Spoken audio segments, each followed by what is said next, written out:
This is the Amresh NEET of Amresh Harsh Academy, and crash and revision course for batch Purusharth, chapter number 14A. देखो ये unit जो है उसको oscillations and waves कहते हैं। इसमें मैंने दो चैप्टर लिखे हैं, एक को ऑसिलेशंस जिसको 14A कहते हैं और दूसरा 14B जो है वो वेव्स है। ठीक है, तो मैंने डिटेलिंग के लिए ऐसा किया है। And this is the lecture number 1। My name is Amresh Chaudhary and calling name is Harsh. Today I will discuss the topic and subtopics are, पहले हम लोग ऑसिलेशंस में शॉर्ट फॉर्मूला लिस्ट डिस्कस करेंगे, फिर learning and revision for the day discuss करेंगे, मतलब पूरा detail में पढ़ेंगे, पता है आपको। फिर जानेंगे कि what is the periodic motion, what is the SHM simple harmonic motion क्या होती है, ऑसिलेशंस ऑफ अ स्प्रिंग क्या होता है, force and energy in SHM, composition of 2 SHM, simple pendulum, free damped, forced and resonant vibrations, ये क्या होता है ये सब जानेंगे हम लोग। यस तो पहले शॉर्ट फॉर्मूला लिस्ट देखते हैं। कोई भी बॉडी एसएचएम में क्यों होता है, ठीक है, कि क्योंकि वो इक्विलिब्रियम पोजीशन की तरफ टेंड्स करता है, इसीलिए। तो इसमें हुक्स लॉ को ये हमेशा फॉलो करता है, या यू इसको ऐसे बोल सकते हो कि F is directly proportional to the minus Y, या तुम ऐसा बोल सकते हो कि acceleration is directly proportional to the minus Y. Then object in SHM. तो अगर एक्सएचएम में है बॉडी तो acceleration is directly proportional to the restoring displacement, where A is the acceleration and Y is the displacement. तो कोई पूछे आपको कि एसएचएम में कोई बॉडी है तो क्या हमें याद रखना पड़ेगा, A is equal to minus K Y को वो फॉलो करेगा। Again y is equal to A sine omega T plus five, ठीक है, जो एसएचएम में होता है वो इस तरह के फंक्शन को फॉलो करता है। डिस्प्लेसमेंट इक्वल टू, यहाँ ए जो है ये एक्सीलरेशन नहीं है, यहाँ पे ए जो है वो एम्पलीट्यूड है, एम्पलीट्यूड। पाई को 2 पाई अपॉन टी कहा जाता है, जिसको इपॉक कहते हैं या इनिशियल फेज कहा जाता है। तो phi is equal to 2 pi upon T which is equal to 2 pi 1 upon t को फ्रीक्वेंसी न्यू लिखा जाता है या n भी लिखा जाता है। तो अब तुम्हारे पास दो बातें हो गई, एसएचएम क्या है, acceleration is directly proportional to the minus Y, where a is the acceleration, y is the displacement. Displacement का जनरल फॉर्मूला क्या होता है, y is equal to a sine omega t plus 5, where phi is equal to 2 pi by T is equal to 2 pi N.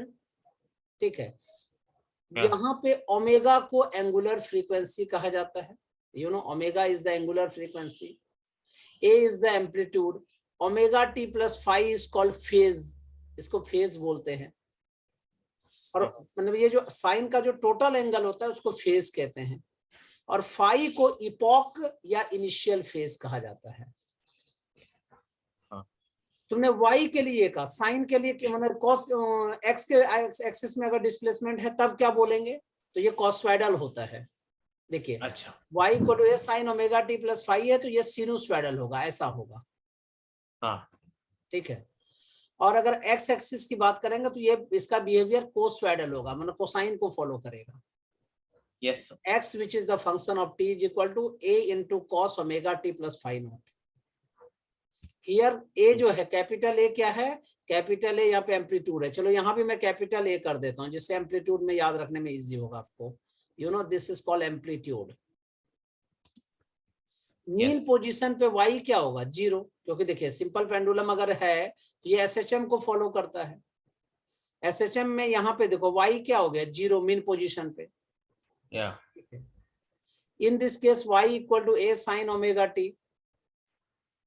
अगर मुझे velocity निकालना है तो इसका डिफरेंशिएट कर दीजिए, dx by dt which is the a omega cos omega t plus 5 is equal to omega under root a square minus y square।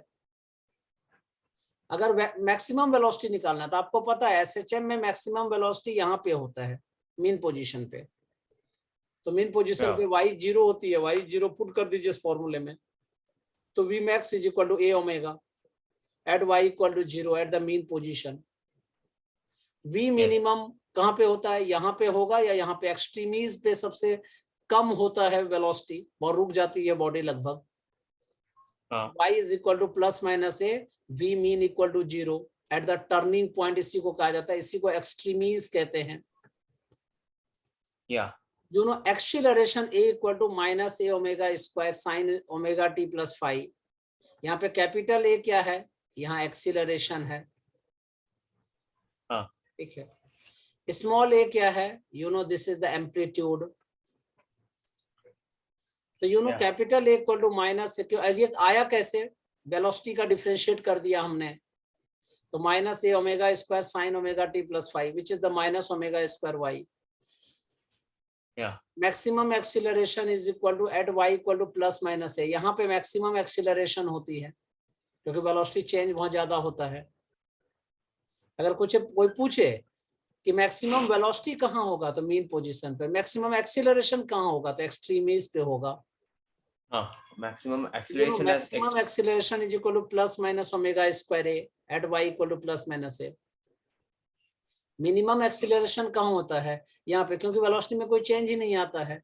तो A minimum equal to 0 at Y equal to 0.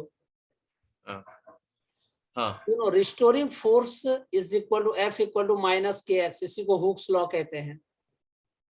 के जो है spring constant होता है, this is the M omega square. So F equal to minus M omega square X, where K is your force constant या spring constant. ठीक है. Yes. तो k is equal to M omega square, तो omega square equal to k upon m. Angular frequency you know it is denoted by omega which is the 2 pi upon capital T which is equal to 2 pi nu. Kinetic energy, kinetic energy क्या होगा SHM में, तो you know kinetic energy is equal to half m omega square into a square minus y square. Kinetic energy. Potential energy is equal to you know half m omega square y square. Total energy is the sum of kinetic energy plus potential energy which is the half m omega square a square which is always constant. ये तीनों formula को याद रखिएगा. Kinetic energy क्या होती है, half m omega square into a square minus y square. Potential energy क्या होती है, half m omega square y square. Total energy क्या होती है, kinetic energy plus potential energy which is the half m omega square a square. Time period of oscillating spring equal to T equal to 2 pi under root m upon k. अगर ये spring आपके पास है, इसको अगर आपने n part में distribute मतलब cut कर दिया, तो spring cut into the n parts, then time period T is equal to 2 pi under root m upon n k. Spring अगर सीरीज में अटैच रहे, इस तरह से अटैच रहता है तो इसको सीरीज अटैचमेंट कहते हैं. और इसमें जो स्प्रिंग कांस्टेंट जो है वो 1 upon k equal to 1 upon k1 plus 1 upon k2 से कैलकुलेट किया जाता है. You know k is equal to k1 k2 upon k1 plus k2. Here time period t is equal to 2 pi under root m into k1 plus k2 upon k1 into k2. Yes. Spring connected in parallel, अगर ये spring है आपके पास और ये parallel में connected है, इसको parallel combination कहते हैं. तो यू नो अगर इसकी स्प्रिंग कांस्टेंट k1 है, इसकी k2 है, तो k is equal to k1 plus k2. T equal to 2 pi under root m upon k1 plus k2. Simple pendulum पता है, मैंने लास्ट क्लास में बताया था. सिंपल पेंडुलम किसको कहते हैं, जिसमें एक बॉब रहे और ये स्ट्रिंग रहे, स्प्रिंग नहीं रहे, स्ट्रिंग जो खींचा नहीं जाता है उसको स्ट्रिंग कहते हैं, इनएक्सटेंसिबल होता है. तो इसके time period t equal to क्या होगा, 2 pi under root l by g. l is the length of string. Compound pendulum capital T equal to 2 pi under root l upon g, where l is equal to distance of the centre of gravity from the support. ठीक है, इसी को ऐसे लिखते हैं, moment of inertia plus k square upon l. अच्छा, ठीक है. K is the radius of gyration about an axis passing through the center of gravity and parallel to the axis of oscillation. Torsional pendulum T is equal to 2 pi under root I upon C. I क्या है? This is the moment of inertia. Now, other examples of SHM. SHM कोई pendulum में ही सिर्फ होता है ऐसी बात नहीं है, और भी बहुत सब में होता है. तो क्या क्या होता है वो मैं बताता हूँ. For a liquid of density rho contain in a U tube, अगर इस तरह का यू शेप का ट्यूब है और इसके अंदर आपने क्या कर दिया, लिक्विड फिलअप कर दिया है, ठीक है। हाँ तो इस समय जो Yes. टाइम पीरियड होगी वो क्या होगी, 2 pi under root H upon G yes for a body dropped in a tunnel along the diameter of the earth. ये अर्थ है, यहाँ पे एक ऐसा टनल ये कर दीजिए जो डायमेट्रिकली प्रेजेंट है, तो वहां पे टाइम पीरियड क्या होगा, T is equal to 2 pi under root capital R upon G where R is the radius of the earth. This is also example of SHM. yes क्यों, क्योंकि धीरे धीरे देखना, यहाँ टाइम पीरियड जो है सेंटर पे क्या हो जाएगा, वहां पे इंफिनिटी हो जाएगा, फिर कम होता चला जाएगा क्योंकि ग्रेविटी की वैल्यू 0 होती है वहां पे। हाँ हाँ इसका जीरो लॉजिक, सेंटर पे yes or a cylinder of density rho floating with the height length h submerged in a liquid of density sigma। ठीक है, एक सिलेंडर को अगर एक लिक्विड के अंदर आपने डाल दिया, सबमर्ज्ड कर दिया, तो वो जो टाइम पीरियड अटेंड करेगा T equal to 2 pi under root rho H upon sigma G. Rho is the rho है density of cylinder, sigma is the हाँ density of liquid. For a ball of mass m oscillating in the neck of air chamber of volume vt, ठीक है, v, हाँ हाँ ठीक है। तो अगर एयर हाँ चैम्बर है जो ऑसिलेट कर रहा है उसमें एक बॉल को, तो उसकी टाइम पीरियड क्या होगी, T is equal to 2 pi under root M V upon E A square, where A is the area of cross section of the neck and E is the bulk modulus of elasticity of air. अच्छा now yes sir तो बहुत important है, इसलिए लिख के एकदम learn कर लीजिएगा। फॉर अ हाँ हाँ बैलेंस व्हील, और मैं आगे डिटेल में बताऊंगा भी, for a balance wheel of a watch of moment of inertia I and torsional constant C अगर है तो T equal to 2 pi under root I by C, जो मैंने पहले बताया अभी। I- Now learning and revision for the day, अब detail में डिस्कस करते हैं हम लोग। पीरियोडिक मोशन किसको कहते हैं, ऐसा मोशन जो रिपीट करता है, ठीक है, एक yes रेगुलर इंटरवल पे, तो उसको पीरियोडिक मोशन कहते हैं। तो डेफिनेशन क्या लिखेंगे, motion which repeats itself over a regular interval of time is called periodic motion. हाँ ठीक है, पीरियोडिक मोशन किसको कहते हैं, जिसमें टू फ्लो मोशन भी होता है, वो भी एक तरह का पीरियोडिक मोशन होता है। हाँ हाँ ठीक है, एक्चुअल में yes sir इसको पेंडुलम का जो मोशन होता है मैं एकदम डिटेलिंग कराता हूँ। ठीक है, इसको कहते हैं टू, अगर हाँ इधर से फिर बैक इधर आ गया इसको कहते हैं फ्रो, फिर अगर इधर से इधर चला गया तो इसको कहते हैं बैक, और फिर यहां से यहां अगर आ जाता है तो इसको कहते हैं फोर्थ। fourth हाँ ठीक है, इस तरह से, yes तो टू फ्रो बैक फोर्थ, इस तरह का मोशन होता है। तो you no a periodic motion in which a body moves back and fourth, और जनरली इसको ऐसे बैक, इसको फोर्थ बोला जाता है बस generally, okay repeatedly about a fixed point called the mean position, which is called oscillatory or vibratory motion। अब अगर कोई पीरियोडिक मोशन है तो उसका एक टाइम पीरियड होगा जितने के बाद वो रिपीट करेगा। ठीक है, उसको कैपिटल टी से डिनोट करते हैं। The regular interval of time after which periodic motion repeats itself is called period of the motion। Frequency क्या होगी, number of times of motion repeated in 1 second is called frequency of the periodic motion. इसलिए frequency new से भी denote करते हैं, N से भी denote करते हैं, and which is equal to 1 upon capital T. हाँ every oscillatory motion is periodic, बहुत इंपॉर्टेंट लाइन बता रहा हूं मैं, जितने भी ऑसिलेटरी मोशन होते हैं सारे पीरियोडिक होते हैं, लेकिन every periodic motion is not an oscillatory motion. हाँ क्लियर है यहां तक? yes sir you know displacement is a function of time.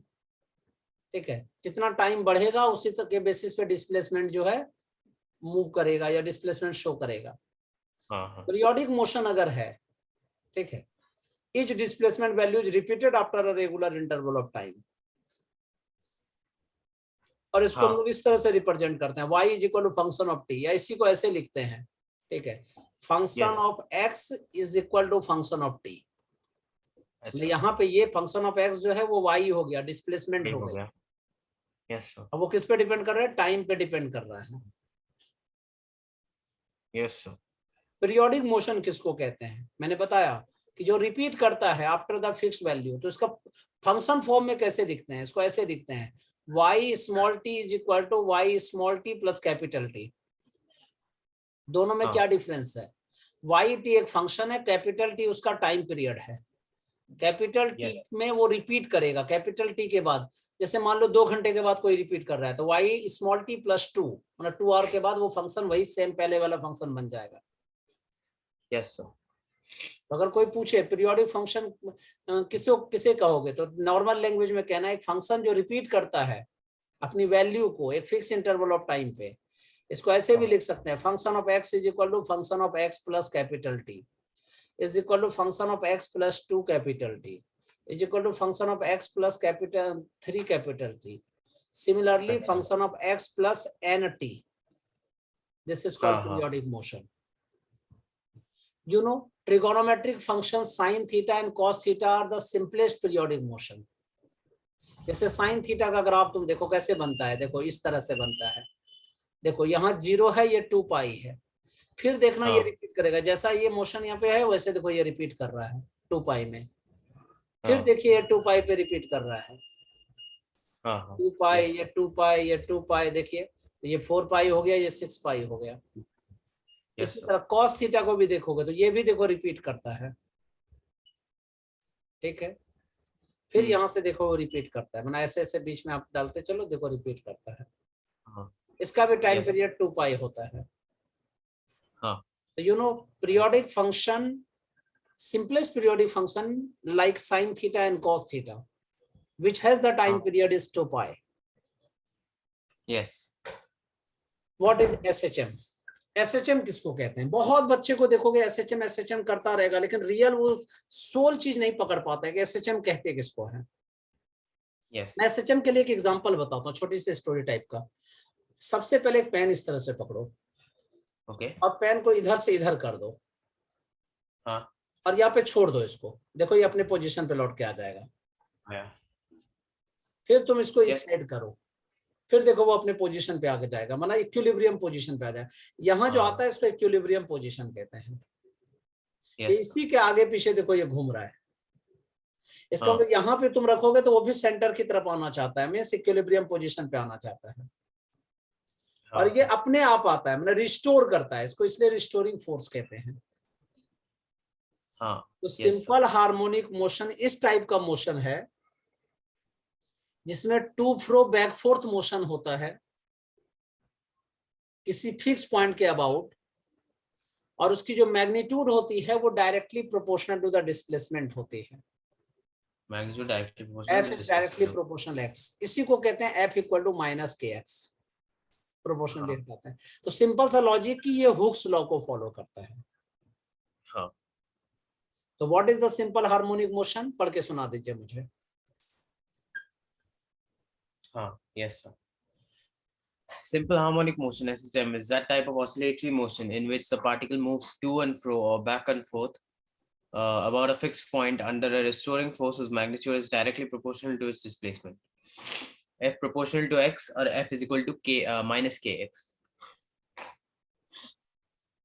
where k is a positive constant called the force constant or spring factor, and x is displacement. अगर कोई SHM में है तो उसका डिफरेंशियल इक्वेशन फॉर्म क्या होगा? तो अगर लीनियर SHM में है तो उसका डिफरेंशियल फॉर्म लिख लीजिए कॉपी में, d2y upon dt square plus omega square y equal to 0। तुम कहोगे ये आता कैसे है? तो देखो इसको समझिए अच्छा से। अभी मैंने बताया था कि अगर कोई SHM में है तो a is directly proportional to the minus y होगा, ठीक है। अब प्रोपोर्शनलिटी हटाते हैं तो कांस्टेंट डालते हैं यहाँ पे, यहाँ जो कांस्टेंट होता है माइनस मतलब ओमेगा स्क्वायर होता है, तो a is equal to minus omega square y। Minus omega square y को इधर शिफ्ट कर दीजिए, a plus omega square y equal to 0। Acceleration क्या होता है? Double differentiation of velocity, double differentiation of displacement, sorry. तो d2y upon dt square plus omega square y equal to 0. This is the differential equation of SHM for linear SHM. अगर angular SHM है तब क्या लिखेंगे?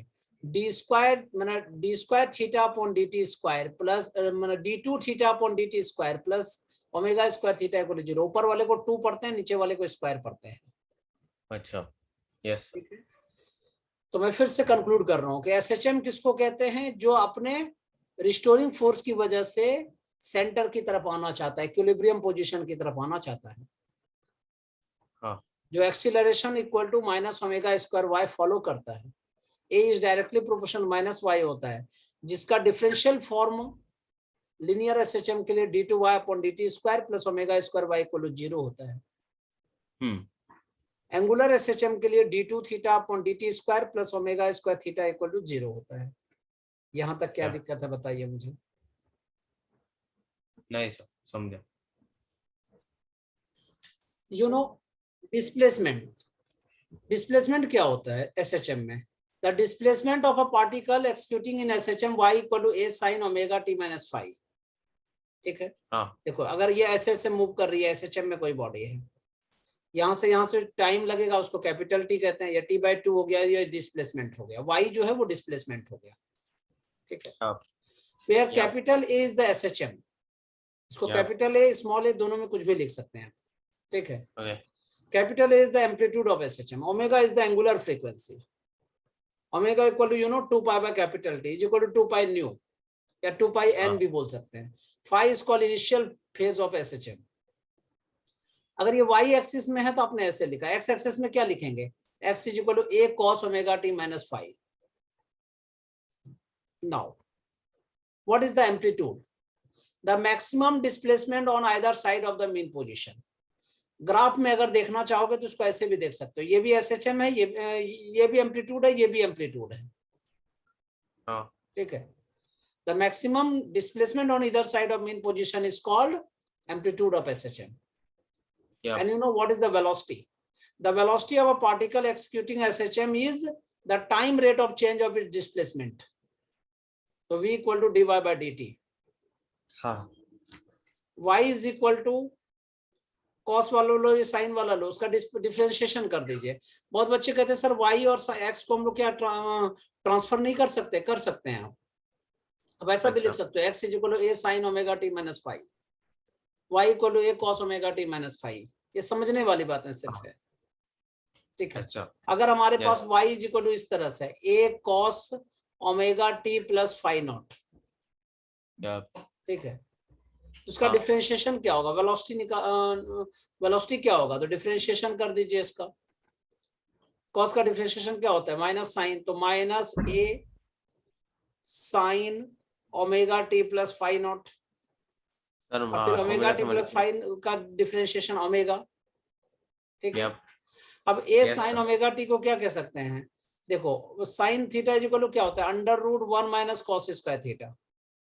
ठीक है, तो you know omega under root A square minus Y square. So velocity v is equal to dy by dt is equal to minus omega A sine omega T plus phi naught is equal to omega into under root A square minus Y square. At the mean position y equal to 0, during its motion v equal to a omega और v max। ठीक है, क्योंकि y equal to 0 put कर दीजिए यहाँ पे। देखो v equal to क्या हो गया? Omega into a square minus 0 square, तो v equal to omega a, which is the maximum velocity। अगर मुझे एक्सट्रीम पोजीशन पे निकालना है, यहाँ पे निकालना है, तब क्या होगा? y is equal to plus minus है, यहाँ पे पुट कर दो, तो a square minus a square 0 हो गया, तो velocity is 0। Maximum velocity is a omega, which is at the mean position। इसलिए जब पेंडुलम को देखते हो, एसएचएम का सबसे अच्छा एग्जांपल है। इसमें यहाँ पे मीन पोजीशन पे वेलोसिटी कितनी होती है? इसकी मीन पोजीशन पे वेलोसिटी, ठीक है, a ओमेगा होती है, और यहाँ पे एक्सट्रीम में कितना होता है? 0 होती है। Now what is the acceleration? The acceleration of a particle executing SHM is the time rate of change of velocity। वो पता ही है तुम्हें, a is equal to dv by dt is equal to d2y upon dt square, which is equal to minus omega square a sin omega t plus phi naught। इसी को minus omega square y कह सकते हैं। इसको लिख लीजिए पहले अच्छे से। And you know this acceleration is also variable। इसलिए यहाँ पे जब ये मोशन इस तरह से होता है, एसएचएम में होता है, तो इसमें एक्सीलरेशन वेरिएबल होती है। मीन पोजीशन पे एक्सीलरेशन क्या हो जाएगा? 0, क्योंकि y इक्वल टू 0 है, तो एक्सीलरेशन भी 0 हो गया। एक्सट्रीम पोजीशन पे एम्पलीट्यूड कैपिटल ए होता है, तो एक्सेलरेशन क्या हो जाएगी, minus omega square capital A. इसका एम्पलीट्यूड क्या लिखोगे, ओमेगा स्क्वायर इंटू ए, लिख के कीजिए इसको। तो अगर एक्सेलरेशन का ग्राफ ड्रॉ करोगे तो ये क्या होगा, नेगेटिव है, तो देखो ये अपोजिट साइड से इसका ग्राफ चलेगा। ये किसका था, वेलोसिटी का था, π/2 से एंगल बढ़ जाता है इसमें। और ये क्या था, डिस्प्लेसमेंट का था। क्यों, कैसे पता चला कि पाई से बढ़ गया, क्योंकि तुम देख रहे हो minus omega A sine omega T plus phi naught है, ठीक है।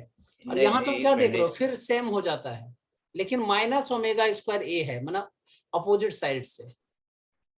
अच्छा हाँ। तो अगर कोई पूछे आपको कि अगर मुझे SHM इस तरह से है, सिनुसॉइडल है, तो डिस्प्लेसमेंट SHM में, तो इसका वेलोसिटी क्या होगा, तो कोसॉइडल हो जाएगा। एक्सीलरेशन क्या होगा, अपोजिट हो जाएगा। इसको कहते हैं polarity change. Now, what is phase? Phase is the physical quantity which tells about the position and direction of motion of any particle at that moment, and you know it is denoted by phi. ठीक है। What is the phase difference? अगर दो particle है जो perform कर रहा है SHM, तो उसका इक्वेशन कैसे लिखोगे, y1 equal to a sin omega t plus phi naught and y2 equal to a sin omega t plus phi two. हाँ, इस difference equal to delta phi. तो दोनों का डिफरेंस निकाल लीजिए, omega T plus phi naught minus omega T plus phi one, phi two minus phi one, omega T cut गया, phi two minus phi one is called phase difference. Time period किसको कहते हैं, the time taken by a particle to complete one oscillation is called time period. It is denoted by capital T, and you know omega is equal to 2 pi by t. तो t is equal to क्या हो गया, 2 pi upon omega, which is the 2 pi under root y upon a, which is the 2 pi under root displacement upon acceleration. Yes. Clear है? Yes sir. Now frequency and angular frequency, ठीक है।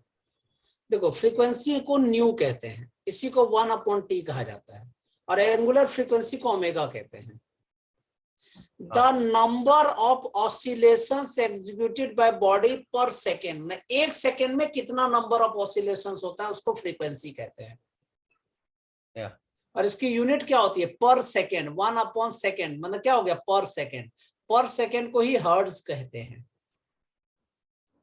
Angular frequency क्या होता है, product of the frequency of body with 2 pi, मतलब omega is equal to 2 pi new.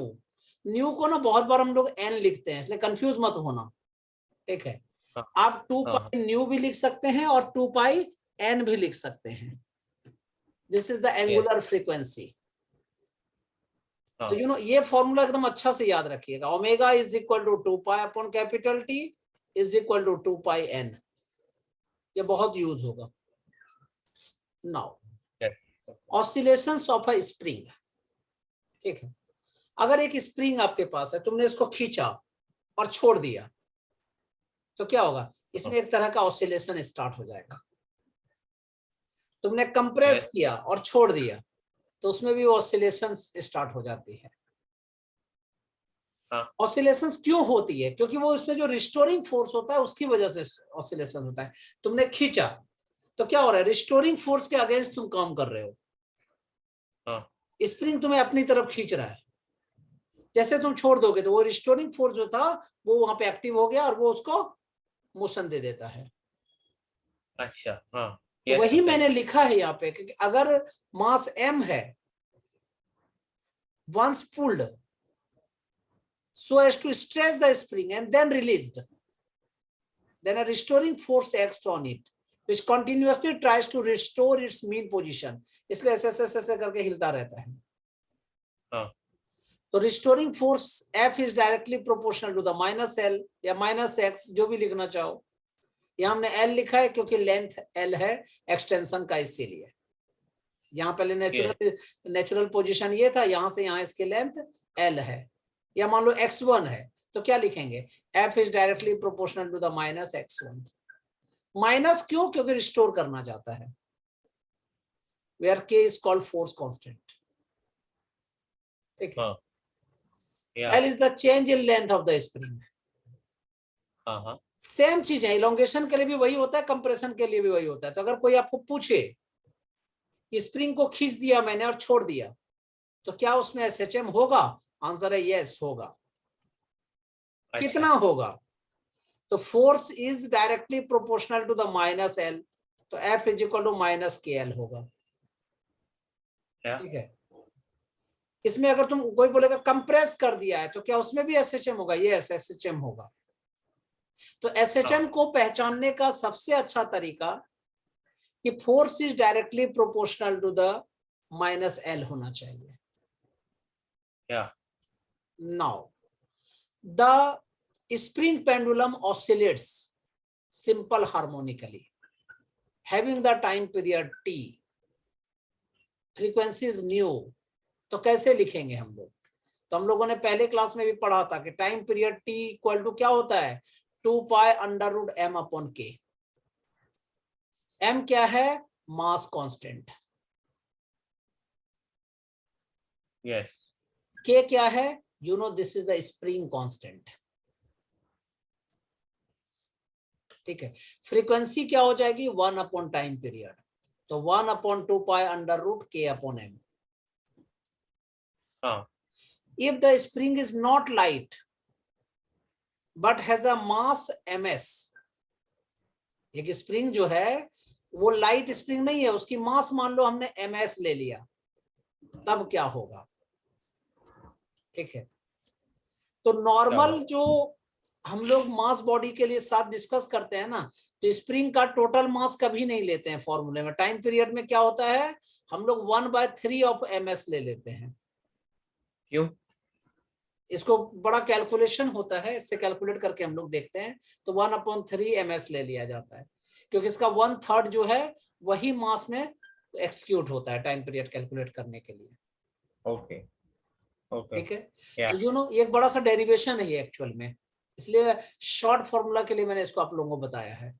तो you know t equal to 2 pi under root m plus 1/3 of ms upon k। yes, Now, if two masses m1 and m2 are connected by a spring, देखो ये m1 है ये m2 है, दोनों spring से connected हैं। हाँ, अगर तुम दोनों को ऐसे क्या कहते हैं पुश कर दोगे और छोड़ दोगे, अगर तुम कंप्रेस कर दोगे छोड़ दोगे, तो भी वो SHM मूव करेगा, SHM शो करेगा। हाँ, उसको खींच के छोड़ दोगे, एलोंगेट करके भी छोड़ दोगे, तो भी वो SHM शो करेगा। yeah, अब बच्चे पूछते हैं सर इसमें कौन सा मास एक्सिक्यूट करेगा? इसमें फॉर्मूला जो टाइम पीरियड का लिखेंगे, कौन सा मास उसमें लिखेंगे? क्या m1 yeah, लिखेंगे, m2 लिखेंगे? आंसर है नहीं, उसमें एक कंपोजिट मास लिखते हैं, उसको कहते हैं reduce mass of the body. reduced mass, reduce mass जो होता है वो होता है m1 into m2 upon 1 plus m1 plus m2। इसको ऐसे कैलकुलेट करते हैं, 1 upon mu is equal to 1 upon m1 plus 1 upon m2। इसको reduce Okay. Mass of the body कहा जाता है।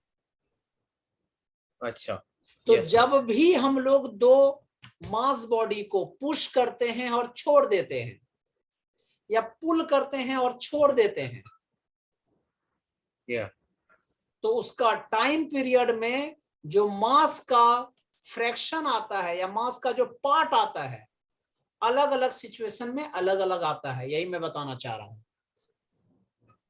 दो मास बॉडी m1 m2 का था, तो product of mass upon sum of mass आता है। पीछे वाले में क्या बताया था मैंने कि अगर स्प्रिंग लाइट नहीं है तब मास क्या होता है? 1/3 ऑफ ms होता है। yeah, कोर इंजीनियरिंग के बच्चों को ये सब मैं प्रूफ करा के दिखाता हूँ, आपके सिलेबस में प्रूफ नहीं है, कभी कभी क्वेश्चन पूछ लेता है, तो इसलिए मैंने ये बता दिया आपको। डायरेक्टली, हाँ, डायरेक्टली बता दिया, डायरेक्टली क्वेश्चन पूछा जाता है। ओके, तो मैं फिर से रिपीट करता हूं कि अगर दो स्प्रिंग बॉडी है, दो बॉडी है जो स्प्रिंग से कनेक्टेड है, m1 m2 स्प्रिंग से कनेक्टेड है, yeah, कोई क्वेश्चन पूछेगा सर स्ट्रिंग से है तो क्या ऐसा होगा क्या? तो SHM नहीं शो करेगा, स्ट्रिंग से इस केस में सिस्टम नहीं स्लो ऑब्वियसली नहीं करेगा, क्योंकि उसमें स्ट्रिंग में क्या होता है? रिस्टोरिंग फोर्स नहीं होता है। इसलिए मेरे पेपर देंगे तो उसमें देखना ये सब मैं लिखा रहा, बहुत बार स्प्रिंग की जगह स्ट्रिंग कर देता हूँ और पूछता हूँ कि बताइए अब टाइम पीरियड क्या होगा। तो not affected. Natural time period जो है वही रहेगा, नहीं तो नहीं रहेगा, एसएचएम शो ही नहीं करेगा। So you know T equal to 2 pi under root mu upon K. Series combination of springs. ठीक है। If two springs which have the spring constant K1 K2, तुम इसका मतलब समझो मैं कहना क्या चाहता हूं। आपको पता है अलग अलग स्प्रिंग, कोई देखा होगा तुमने, ये पतले जैसा मेटल से बना होता है, आयरन से स्प्रिंग बना होता है, कोई जो है पतले जैसा ही सिल्वर से बना होता है, कॉपर से कोई स्प्रिंग बना होता है, कोई स्प्रिंग देखोगे कि वो स्टील से बना होता है। अलग अलग मटेरियल से बना है तो उसका स्प्रिंग कांस्टेंट भी अलग अलग होता है। सेम मटेरियल का भी बना है, अगर लेंथ में भी चेंज आ रहा है, ठीक है, तो स्प्रिंग कांस्टेंट सेम ही रहेगा, लेंथ से फर्क नहीं पड़ता है। मतलब सेम मटेरियल सेम थिकनेस वगैरह अगर है तो स्प्रिंग कांस्टेंट की वैल्यू सेम होती है। सर एक बार फिर से बोलिए, रिपीट करिए। अच्छा मैं एक चीज बताता हूँ, पेन में जो पेन कलम नहीं है, कल पेन में जो तुम स्प्रिंग देखते हो वो देखना इस तरह से पतला दुबला सा स्प्रिंग रहता है। हाँ, यस। अपनी बाइक में जाते होगे तो इसमें देखते होगे इस तरह से मोटे मोटे स्प्रिंग रहते हैं। ट्रेन में भी तुमने देखा होगा, ट्रेन में जो बॉगी सब जो रहता है वो भी इस तरह से स्प्रिंग से लगा रहता है। या अब तीनों स्प्रिंग में क्या डिफरेंस है? जनरली ये सारे देखना, ये भी बहुत बार ऐसा होता है, ये भी आयरन का स्टील का बना हुआ है, अच्छा पेन खरीदोगे तो ये भी स्टील का बना होता है, ये भी स्टील का बना होता है, लेकिन इसकी थिकनेस अलग अलग है, तो इसलिए इसकी स्प्रिंग कांस्टेंट की वैल्यू अलग अलग हो जाएगी। K1 K2 के स्ट्रेंथ अलग अलग होगा तो ऑब्वियसली स्प्रिंग कांस्टेंट अलग अलग होगा। आपने देखा होगा पेन में भी एक पतला सा स्प्रिंग है, ठीक है, और एक पेन में इतना छोटा स्प्रिंग है, दूसरे पेन में दूसरा थोड़ा बड़ा स्प्रिंग है। तो स्प्रिंग जो है वो उसके स्प्रिंग कांस्टेंट, उसकी स्ट्रेंथ पे एक्चुअल में डिपेंड करता है। जितनी ज्यादा स्प्रिंग कांस्टेंट की वैल्यू होगी, इसका मतलब वो उतना ही ज्यादा खींचा नहीं जा सकेगा इजिली। तुम यहां कह सकते हो कि K3 is 2 greater than K2 and it is the lesser greater than the K1. Yes. तो स्प्रिंग कांस्टेंट स्प्रिंग की स्ट्रेंथ बताता है कि वो कितना खींचा जा सकता है। इसमें दो तरह के कॉम्बिनेशन हम लोग डिस्कस करेंगे। First one is called series combination and second one is called parallel combination. Okay. If two springs of spring constant K1 and K2 are joined in series, चाहे वो हॉरिजॉन्टली हो चाहे वो वर्टिकली हो, तो इक्विवेलेंट स्प्रिंग कांस्टेंट क्या होता है? 1 upon K is equal to 1 upon K1 plus 1 upon K2। ये हार्मोनिक रूल को फॉलो करता है। अब इसको सॉल्व कर लीजिए, तो एलसीएम निकाल लेते हैं। K1 plus K2 upon K1 into K2, this is the 1 upon K। Reciprocal कर लीजिए, K is equal to K1 K2 upon K1 plus K2। This is the overall spring constant for this composition. But time period T is equal to 2 pi under root m upon K. So T equal to 2 pi under root m into K1 plus K2 upon K1 K2. Yes or no? तो लिख के इसको कीजिए figure उगर के साथ। Now parallel combination of springs. Parallel combination, इसको इस तरह का जो कॉम्बिनेशन है इसको पैरेलल कॉम्बिनेशन कहा जाता है बेटा। इसका स्प्रिंग कांस्टेंट K1 है, इसका स्प्रिंग कांस्टेंट K2 है और इसको मास m से ज्वाइन किया गया है। यस। तो इक्विवेलेंट स्प्रिंग कांस्टेंट क्या होगा? K is equal to K1 plus K2। Time period T is equal to 2 pi under root m upon K, that is the m upon K1 plus K2। Yes. तो आप दोनों में compare कर लीजिए। Series combination में 2 pi under root m into K1 plus K2 upon K1 K2, और यहां पे T equal to 2 pi under root m upon K1 plus K2। ठीक है, एम्स ने क्वेश्चन पूछा था एक बार कि टाइम पीरियड जो है inversely proportional to the under root k1 k2 किसमें होता है? k1 प्लस k2 सीरीज में होता है कि पैरेलल में होता है? तो आंसर देखिए, ये पैरेलल कॉम्बिनेशन में होता है। ये सीरीज में parallel। k1 plus k2 upon k1 k2 होता है। हाँ, अगर ये पूछ ले कि t जो inversely proportional 1 upon under root k1 k2 कब किसमें होता है, ये कंडीशन किसमें है? Answer is the series combination. या ऐसे घुमा घुमा के क्वेश्चन पूछते थे। अच्छा। Now what is the force and energy in SHM? फिर से रिपीट कर रहा हूं, एसएचएम किसको कहते हैं? जो रिस्टोरिंग फोर्स की वजह से directly proportional to the displacement होता है बॉडी का एक्सीलरेशन। हाँ। मैं शॉर्ट में बोल दूं, जो F is directly proportional minus Y को फॉलो करता है, या हाँ। Acceleration is directly proportional minus Y को फॉलो करता है, वो एसएचएम है। Yes। एसएचएम हमेशा मीन पोजीशन पे आना चाहेगा, उसको बैलेंस पोजीशन भी कहते हैं, इक्विलिब्रियम पोजीशन भी कहते हैं। हाँ। अगर तुमने ऐसे फोर्स लगाया और इसको इधर से इधर कर दिया, तो ये जो फोर्स लगा है ये अप्लाइड फोर्स तुम्हारा है, लेकिन ये रिस्टोर करेगा तो उसको रिस्टोरिंग फोर्स कहेंगे। For an object executing SHM, a force always acts on it which tries to bring it in mean position. बच्चे कंफ्यूज होते हैं कि सर मैं जब फोर्स लगा रहा हूं तो वो मीन पोजीशन पे कहां आ रहा है? वो नहीं आ रहा है। तुम जो फोर्स अप्लाई कर रहे हो उसके अपोजिट में वो फोर्स रिस्टोर अपने आप होता है, उसको रिस्टोरिंग फोर्स कहते हैं। It is always directed towards the mean position. Yes, sir. F is equal to m into a, and you know a is equal to minus omega square y या minus omega square x, तो m is equal to क्या हो गया? Minus m omega square x। Yes। इसी को compare कर दीजिए f equal to minus K x से, तो कंपेयर कर देंगे तो क्या बचेगा?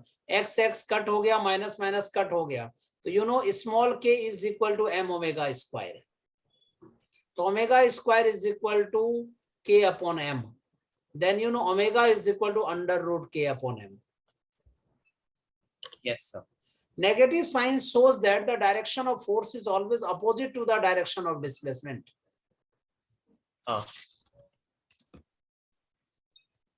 Now energy, अगर कोई पार्टिकल m है जो SHM एक्सिक्यूट कर रहा है और एट अ डिस्प्लेसमेंट x या y, चलो हम लोग y के टर्म में लिख देते हैं, displacement is y from the mean position, ऐसा, ठीक है? Yes। तो देखो ये डिस्प्लेसमेंट कितना है यहां से यहां तक? y. The particle possesses the potential and kinetic energy both, ठीक है? मान लो y डिस्प्लेसमेंट हो रहा है तो u इज इक्वल टू क्या होगा? Half K Y square, potential energy is equal to half K Y square, formula होता है। के के जगह में m ओमेगा स्क्वायर पुट कर दीजिए, तो half m omega square Y square, y equal to A sine omega T होता है, तो सब्स्टिट्यूट कर दीजिए, half m omega square A square sine square omega T. Kinetic energy is equal to half K into A square minus Y square,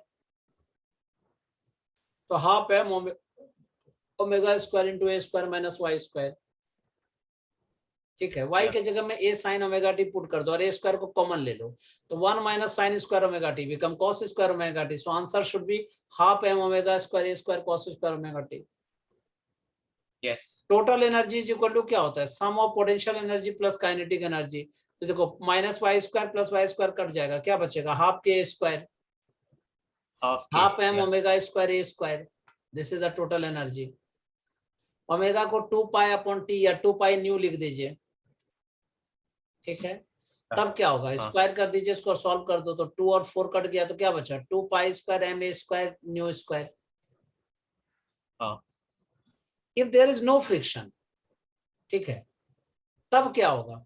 total energy हमेशा constant होगा, बल्कि kinetic और potential change होता रहेगा, लेकिन ओवरऑल ये कांस्टेंट रहेगा।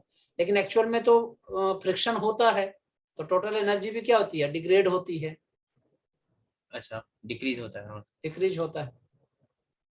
Yes. Now composition of two SHMs, you know, अगर दो एसएचएम है या दो फोर्स लग रहे हैं एसएचएम में, तो इसको कैसे बोलेंगे? If a particle is acted upon the two separate forces each of which can produce a simple harmonic motion.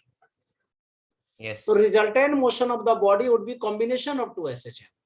तो हम लोग क्या लिख सकते हैं? रिजल्टेंट इक्वल टू क्या लिखेंगे? F1 plus F2 is equal to m into A m into d2r upon dt square, where r is equal to r1 plus r2, मतलब resultant position of the particle, where m is the mass of the particle.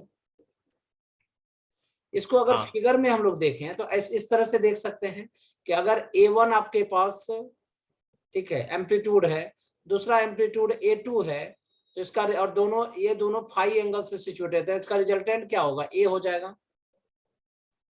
तो when two SHMs are in the same direction, then resultant x is equal to x1 plus x2. इसी को हम लोग क्या लिख सकते हैं? Capital A sine omega T plus beta, beta resultant angle है. x1 is equal to a1 sine omega T और x2 is equal to a2 sine omega T plus phi. Then resultant A is equal to under root a1 square plus a2 square plus 2a1 a2 cos phi. ठीक है, क्योंकि ऐसे करते थे, इसको solve भी कैसे करते थे? a2 दिया हुआ है तो ये क्या हो गया? a2 cos phi. ये परपेंडिकुलर कंपोनेंट क्या हो गया? a2 sin phi. ये रिजल्टेंट इज इक्वल टू क्या हो जाएगा? Under root a2 sin phi whole square plus a1 plus a2 cos phi whole square. दोनों को सॉल्व करोगे यही आएगा. अगर रिजल्टेंट एंगल देखना है तो tan beta is equal to perpendicular upon base, then a2 sin phi upon a1 plus a2 cos phi. a1 plus a2 cos phi. हाँ. Clear? So for any value of phi other than 0 and pi, resultant amplitude is between mod of a1 minus a2 and a1 plus a2. ठीक है, क्योंकि phi क्या हो सकता है? 0 या pi अगर ले लोगे तो क्या होगा? नेगेटिव हो जाएगा. cos 0 की वैल्यू 1 हो जाती है, cos pi की वैल्यू -1 हो जाती है. इसलिए हम लोग mod of a1 minus a2 लिख सकते हैं. मॉड लेते हैं. तो रिजल्टेंट जो है mod of a1 minus a2 and a1 plus a2 के बीच में होता है for any values of phi. जब दोनों SHM परपेंडिकुलर है, तो when two SHMs are mutually perpendicular to each other, तो रिजल्टेंट SHM क्या होगा? x square upon a1 square plus y square upon a2 square minus 2 into xy cos phi upon a1 a2 is equal to sin square phi. So this is the equation of ellipse, where x is equal to a1 sin omega t, y is equal to a2 sin omega t plus phi, and x is always lies between minus a1 to plus a1, and y is always lies between minus a2 to plus a2. Yes, sir. Now, special cases in the composition of two SHMs. अगर phi की value 0 है तो इस फॉर्मूले में 0 put कर दीजिए, तो cos 0 की वैल्यू 1 हो गई. सॉल्व कर लीजिए. y is equal to a2 upon a1 into x. ठीक है, तो when phi is equal to pi, then y equal to minus a2 upon a1 into x. हाँ, ठीक है. Now when phi is equal to pi by 2, then a1 is equal to a2 is equal to a. phi is equal to pi by 2. तो cos pi by 2 की value क्या होती है? 0. Yes, exactly. ठीक है, तो x square upon a1 square plus y square upon a2 square equal to 1. You know this is the equation of circle. Yes. Yes or no? हाँ. New topic is called simple pendulum. Simple pendulum क्या होता है? एक ऐसा string जो एक Bob से लगा होता है, उसको सिंपल पेंडुलम कहते हैं. तो simple pendulum has a heavy bob suspended by a light spring. ठीक है, बच्चे कहते हैं light spring. String not spring. हाँ, लाइट और स्ट्रिंग जो होता है वो क्या होता है? इनएक्सटेंसिबल होता है, इनफ्लेक्सिबल होते हैं. Yes sir. तो time period t equal to क्या होगा? 2 pi under root l upon g. हाँ. Frequency is equal to 1/2 pi under root G upon L. Yes, Where sir. L is the effective length of the string and G is the acceleration due to gravity. हाँ. अगर pendulum है जिसकी length L है, temperature θ°C है, time period T है, ठीक है, तो delta T upon T is equal to क्या होगा? Half alpha delta theta, where हाँ. alpha is the temperature coefficient of expansion of the string. Yes. What is the second pendulum? Second pendulum ऐसे pendulum को कहते हैं जिसका time period 2 second होता है. हाँ, ये एक था सर, 2 G सेकेंड या 1 equal to second. 9.8 metre per second square होती है. और इसका जो T equal to 2 pi under root L by G में अगर इसको टाइम 2 सेकेंड पुट कर दोगे तो L की वैल्यू कितनी आ जाएगी? 0.9929 मीटर. हाँ. अप्रोक्सीमेटली 1 मीटर के इक्वल होता है. New condition, Yes, very, very important. If a bob of a pendulum having density rho is made to oscillate in a non-viscous fluid of density sigma, ठीक है, इसकी density कितनी है? Sigma है. तब क्या होगा? Time period T is equal to 2 pi under root L upon G into 1 minus sigma upon rho. लिख लीजिए, very very important. Yes, sir. Now, if a pendulum is made to oscillate in a freely falling lift or an orbiting satellite, then effective value of G is 0. Time period of pendulum will be infinity, क्योंकि T equal to क्या होता है? 2 pi under root L upon G. G जब 0 है तो time period क्या हो जाएगा? इनफाइनाइट हो जाएगी. If the pendulum bob of mass m and charge q and it is oscillating in electric field, ये यूनिफॉर्म इलेक्ट्रिक फील्ड है, इसमें अगर ये ऑसिलेट कर रहा है, हाँ. तब टाइम पीरियड क्या होगा? T is equal to 2 pi under root L upon G plus minus acceleration. Acceleration is equal to QE upon M. हाँ. The positive sign is to be used if the electrical force is acting vertically downward, and negative sign if the electrical force is acting vertically upward. अच्छा. Now, एक minute, ये मैं पढ़ लिख लेता हूँ. लिख लीजिए. T equal to 2 pi under root L upon G plus minus QE upon M. Yes. If pendulum of charge Q is oscillating in an electric field acting horizontally, इस बार horizontally है, ये वाला फिगर में वर्टिकली था, मैं थोड़ा सा इसको इस फिगर को सही कर देता हूं. ऐसा था, ठीक है, और यहाँ पे क्या है? एक्टिंग हॉरिजॉन्टली, इस तरह से. तब क्या होगा? Time period T is equal to 2 pi under root L upon G square plus QE upon M whole square.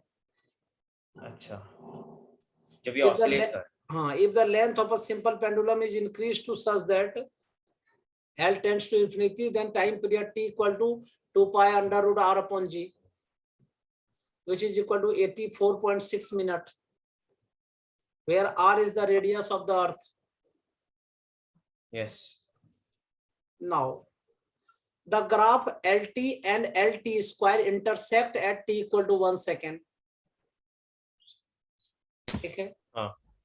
तो इसीलिए अगर इसका ग्राफ देखोगे T इक्वल टू 1 सेकेंड पे, ये किसका ग्राफ है? L T स्क्वायर के बीच का ग्राफ है. और ये क्या है? LT के बीच का ग्राफ है. दोनों 1 सेकेंड पर कट करता है. Very very important point. And the graph between T square and 1 by G is a straight line, क्योंकि पता ही है T square T equal to 2 pi under root L by G, तो T square is equal to क्या हो गया? Directly proportional to the 1 upon G, मतलब inversely proportional to the G. Root हट जाएगा. हाँ, 1 बाय G के डायरेक्टली प्रोपोर्शनल हो गया, इसलिए स्ट्रेट लाइन ग्राफ होता है. The graph between T square and G is the rectangular hyperbola. क्यों भाई? T इक्वल टू क्या है? 2 pi under root L by G, ठीक है. T square is equal to 4 pi square L upon G, तो T square का inversely proportional होता है G के साथ. जब इनवर्सली प्रोपोर्शनल है तो this is the rectangular hyperbola. Now, new topic. There are 4 types of vibration. First one is called free vibrations. Second one is the damped. Third one is the forced, and next one is called resonant vibrations. Free vibrations क्या होता है? If a body capable of oscillating is slightly displaced from its position in equilibrium and then released, it start oscillating with the frequency of its own. That is called free oscillations. अच्छा, कोई body oscillate कर रहा है अपने position पे equilibrium में, अगर छोड़ दो और वो प्रॉपर ऑसिलेट ही करता रहे, उसको फ्री ऑसिलेशंस कहते हैं। ऐसे ऑसिलेशंस की जो फ्रीक्वेंसी होती है वो नेचुरल फ्रीक्वेंसी होती है, which is nu naught equal to 1/2 pi under root k upon m. yes sir, ठीक है, यहाँ पे कांस्टेंट एम्पलीट्यूड होता है और फिक्स्ड फ्रीक्वेंसी होती है। yes, लेकिन अगर डैम्प्ड वाइब्रेशंस की बात करें, the oscillations in which the amplitude decreases gradually with the passage of time, इस तरह का ग्राफ जो देखा होगा आपने, देखते हो टाइम के साथ क्या हो रहा है, डिक्रीज हो रहा है। 1 minute sir, हाँ, ठीक है, तो एक ऐसा ऑसिलेशन जिसमें एम्पलीट्यूड क्या होता है, टाइम के साथ डिक्रीज करता है, उसको डैम्पिंग फोर्स कहते हैं, डैम्पिंग वाइब्रेशन कहते हैं। And you know damping force FD is equal to minus BV. V is the velocity of the oscillator and you know B is the damping constant. अच्छा, ठीक है, अगर डिस्प्लेसमेंट Yes, का sir. Graph इसमें क्या होता है, तो तुम क्या देख रहे हो, ये घट रहा है, इसका मतलब एक्सपोनेंशियल सीरीज बनाएगा। तो लिख लीजिए xt is equal to a into e to the power minus bt upon 2m sin omega dash t plus phi। हाँ, ठीक है, डैम्प्ड Yes, sir. वाइब्रेशंस का डिस्प्लेसमेंट का ये इक्वेशन होता है। लिखिए yes sir, xt लिख ले, is equal to a into हो गया, e to the power minus bt upon 2m sin omega dash t plus phi, where omega dash is called angular frequency, under root km minus b square upon 4m square. हाँ sir, Now the mechanical energy of the oscillator is here E equal to half ka square into e to the power minus bt upon 2m. तो तुम क्या देख रहे हो यहाँ पे amplitude क्या हो रहा है, डिक्रीज हो रहा है, मैंने बताया yes sir, डैम्प्ड है। देखिए half K A square into e to the power minus bt by 2m क्या होता है, मैकेनिकल एनर्जी होती है। You know here it is the small damping and here it is the large damping. नहीं, आप फिर से बताए कौन सा कर्व, मैकेनिकल ऊपर वाला कर्व क्या हो गया, स्मॉल डैम्पिंग हो गया, हाँ, क्योंकि अच्छा, एम्पलीट्यूड हाँ, बड़ा है। लार्जर डैम्पिंग जब होगा Yes. तो एम्पलीट्यूड घट जाएगा इसका। अच्छा, क्लियर है? हाँ, हाँ, तब एम्पलीट्यूड खुद कम हो जाएगा, yes, now what is the forced vibration? The vibrations in which a body oscillates under the effect of an external periodic force, whose frequency is different from the natural frequency of the oscillating body. In forced vibrations, the oscillating body vibrates with the frequency of the external force and amplitude of the oscillation is generally small. ठीक है, हाँ, तो पढ़ के सुनाइए मुझे, what is the forced vibrations? The vibrations in which a body oscillates under the effect of an external periodic force whose frequency is different from the natural frequency of the oscillating body are called forced vibrations. In forced vibrations, the oscillating body vibrates with the frequency of the external force and amplitude of its oscillations is generally small. What is the resonant vibrations? It is a special case of forced vibration in which the frequency of external force is exactly same as the natural frequency of the oscillator. ठीक है, oscillating body begins to vibrate with a large amplitude, leading to the phenomenon of resonance to occur. इसी का use कहाँ होता है? ठीक है, music में, ट्यूनिंग ऑफ स्टेशंस में, चैनल्स में, रेडियो टीवी में सब यूज करते हैं हम लोग। Yes. तो रेजोनेंट वाइब्रेशन जो है एक तरह का फोर्स्ड वाइब्रेशन होता है जिसमें frequency of external force is exactly same as the natural frequency of the oscillator. So now this lecture is finish. Coming class में हम लोग अमरेज क्वेश्चंस करेंगे, ठीक है। Till then bye as well as best of luck.